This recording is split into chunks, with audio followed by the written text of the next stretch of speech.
तिसऱ्या नंबरवर आहे पृथ्वी. झालं. पा म्हणजे पृथ्वी. त्याचं नाव आहे आपलं आधी बसपा मग शयनपा. हे पाठांतर झालं पाहिजे. पटकन लक्ष देईल आपल्या कोणता ग्रह कुठे. आधी बसपा. झालं. पा कोणता आलो. पा म्हणजे पृथ्वी. मंगल. बरोबर आहे. मंगळ ग्रह कोणाजवळ आहे. कोणाजवळ आहे. हा जवळ आहे. बरोबर आहे. मंगळ. गवरून गुरु. गवरून झालं.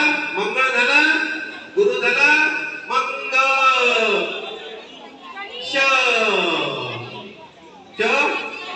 शनी. आधी बसपा मंग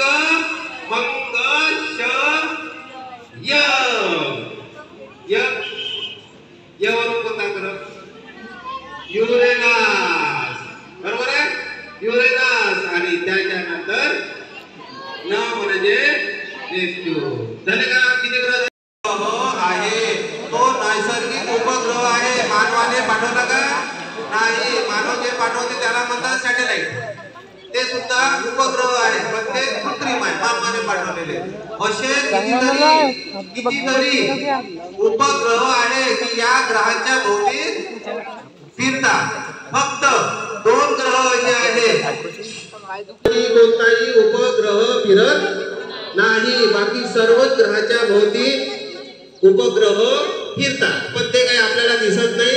त्याच्यामुळे आपण फक्त एकच उपग्रह घेतला. तो म्हणजे आपला मामा. तो म्हणजे आपला मामा. बरोबर. समजलं का. म्हणून मामा घेतला. लक्षात ठेवा. ग्रहांमधून एकूण ग्रह किती झाले आपले. 8 ग्रह झाले. हा उपग्रह आहे.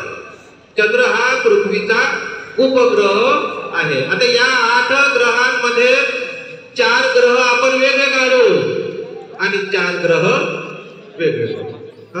चंद्र सोडून 4 ग्रह कोणते. हातवरती करा. पहिले 4 ग्रह इकडले. पहिले इकडले 4 ग्रह हातवरती करा.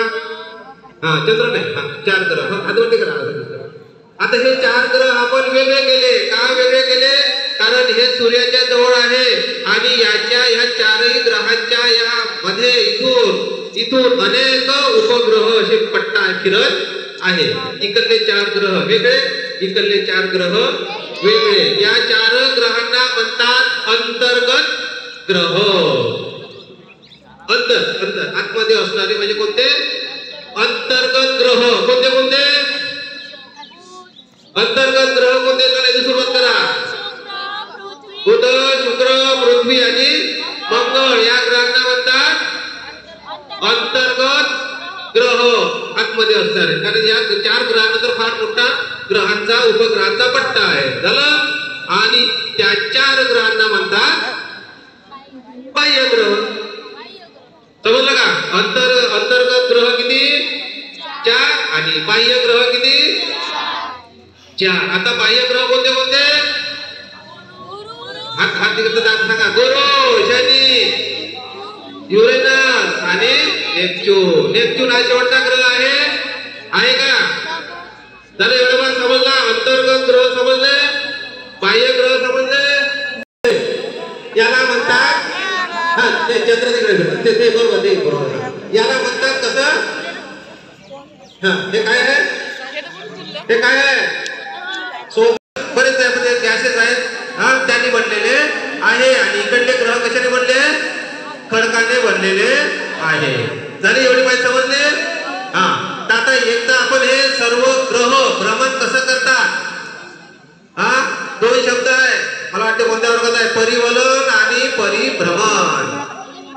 2 शब्द आहे तिकडे रे. आपण शिकलो परिवलन आणि परिभ्रमण. कोण सांगते. फिरण्याची. याचे फिरण ना स्वतः भोवती फिरण याला काय म्हणतात. याच्या भोवती फिरते याला त्यावरून सांगते परिवलन आणि परिभ्रमण. कोण सांगते. इकडं कोणत्या तरी वर्गामध्ये आहे. हातवरती गेला तिकडं. मग हेच तर माहित नाही आपल्याला. कोणत्या तरी वर्गात आहे ते शिकून घेतलं पाहिजे. परिवलन आणि भ्रमण. हा रौसा सांगते रौसा वगैरे. हा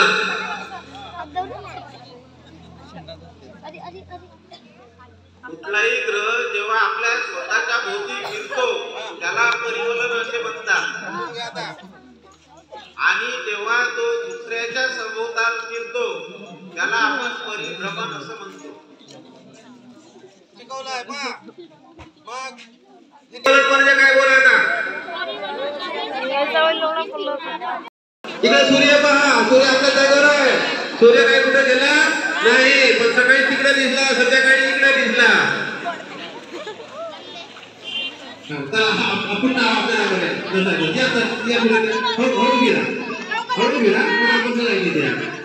याला म्हणतात काय सगळं बोला काय म्हणते